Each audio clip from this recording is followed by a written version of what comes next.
کہ اللہ نے مختلف مذاہب کیوں بنائے.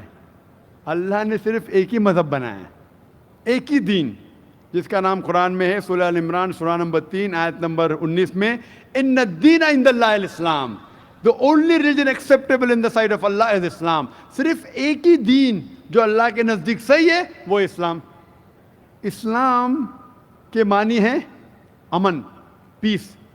اسلام کے معنی ہے to submit your will to God, خود اپنے خواہش سے اللہ کے احکامات کے مطابق زندگی کو بسر کرنا. اسلام کا مطلب یہ نہیں کہ محمد سلطان ذاکر. اسلام مطلب اللہ کے احکامات پہ عمل کرنا اور امن حاصل کرنا.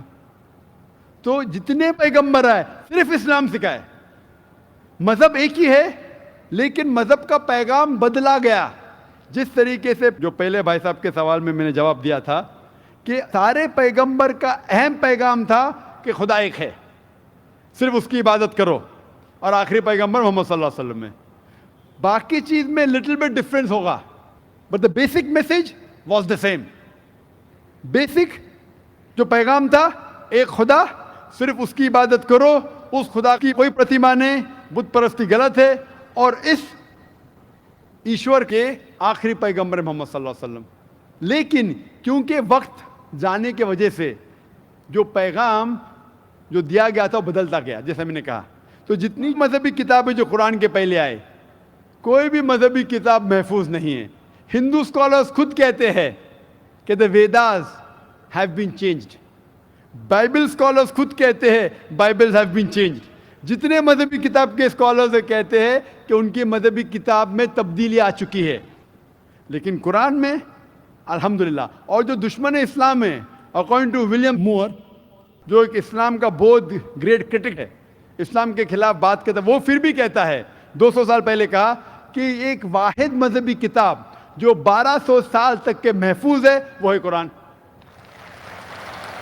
تو مذہب ایک ہی ہے, اللہ میں ماننا, اس کی عبادت کرنا, اس کے علاوہ کسی کی عبادت نہیں کرنا, اور آخری پیغمبر محمد صلی اللہ علیہ وسلم, ایک ہی مذہب.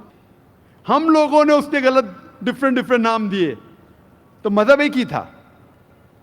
آپ کا آخری سوال, اتنے ڈفرینسز کیوں پیدا کیے؟ وہ اللہ نے نہیں کیے, انسان نے کیے. خدا کا سب میں سے یکساں تھا, ہم انسانوں نے اسے تبدیل کیا, جیسا میں نے کہا نا, کائی کے لیے, فائدے کے لیے. تو ابھی ہمیں یہ دیکھنا ہے کہ اصل مذہب کیا ہے. اور میں عام طور پہ کہتا ہوں, جو میں رائے دیتا ہوں, میں صرف ایک طرفہ رائے نہیں دیتا ہوں کہ صرف قرآن میں مانو. میں کیا کہتا ہوں, آپ کم از کم ایک بات پہ مانو کہ ایک کتاب 100% خدا کی ہے.